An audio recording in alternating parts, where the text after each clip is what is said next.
little bit more. So I'm going to deal with another miracle. Then we dealt with one miracle last week. The miracle with the 4 lepers. How they had a conversation. And they made some decisions. They looked at some options. Either we stay here and die, or either we begin to go into the city of Syria. They may let us live, or we may die there, but at least we're going to die trying to do something. Amen.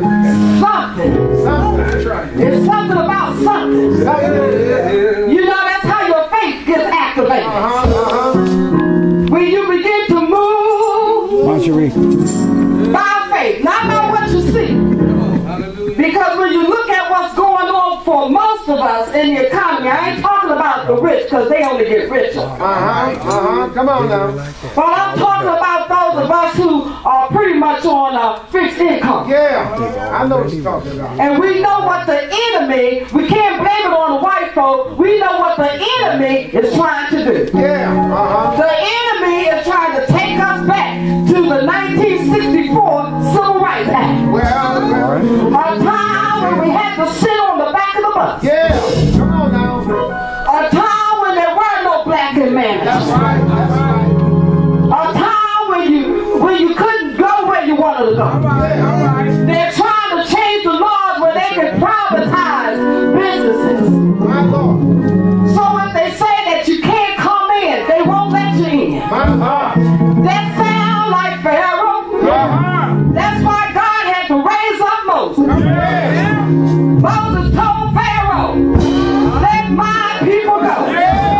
This is what God is saying today. But he wants to draw us back. See, our people, us as a people, we have gone our own way. We're in trouble with God right about that. That's why your prayer was so fervent.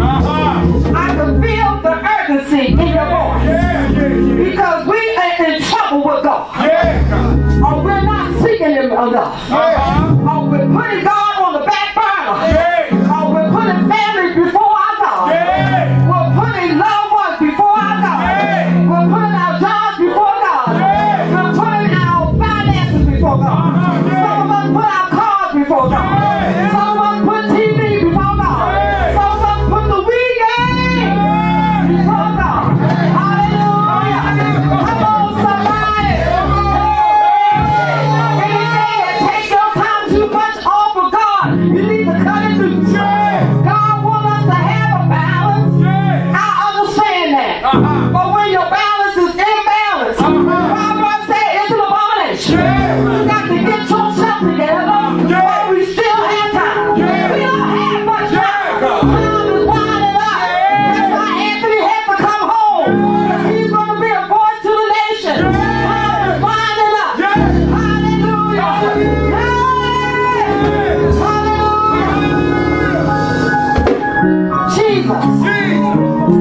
Jesus.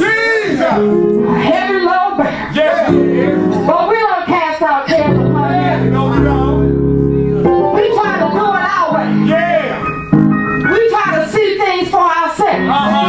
We try to handle it Burger King way. And God loves us enough to say, okay, you want to handle it your way? Let me step back and let you make a shipwreck. Or when you get through doing you, then I'll be right here. You call on me. Because the last time I read the word in Psalms, it said, call on me when you're in trouble. This time when you say, help. Somebody say, help. We need you, Lord.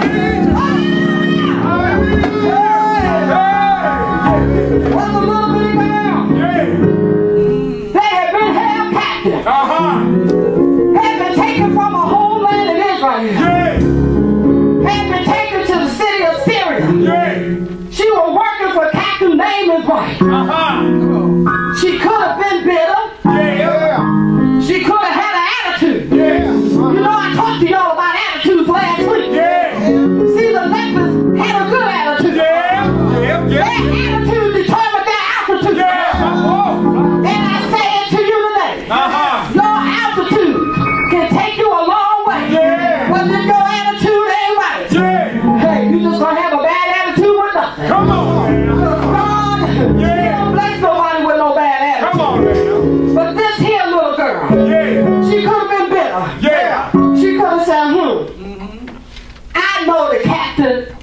is stricken in his body with leprosy. I can tell him where to go. But they got me over here being a maid for his wife. I ain't telling them a doggone thing. But she didn't have that attitude. She had an attitude like Joseph. Even though Joseph was locked up for 14 years. Injustice. He still prophesied to the baker. He still prophesied to everybody in the house. Even though they forgot about it.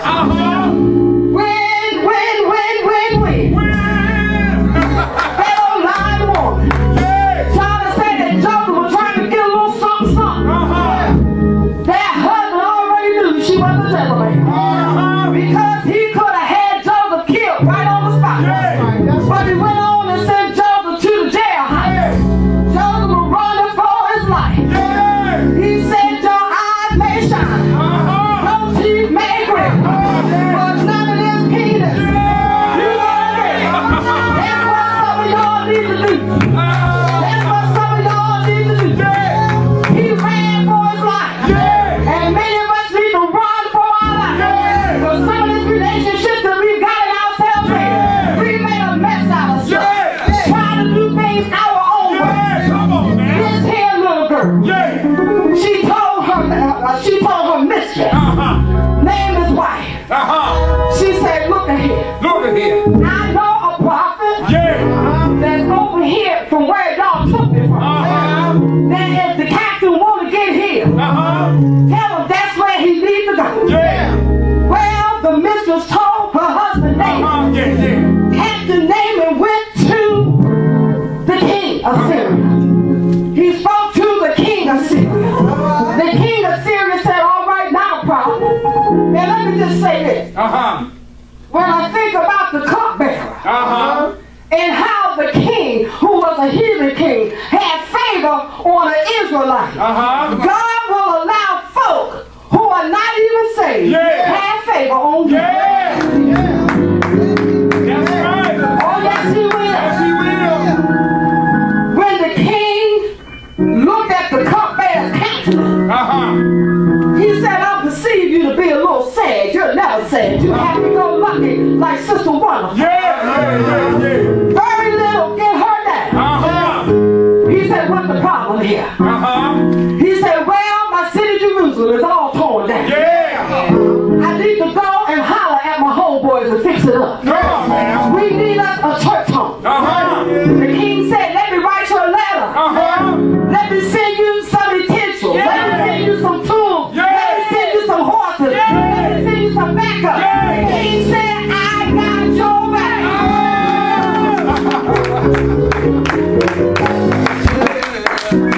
And he was a heathen.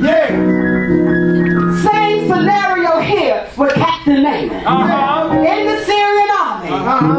And at that particular time, Israel was totally out of the will of God. They were disrespecting him. They were doing everything that they wanted to do. So you know what God did? He raised up the Syrian army through Captain Naaman. Oh, won't he do it? Yes, he will. It don't matter if they want to hurt his children.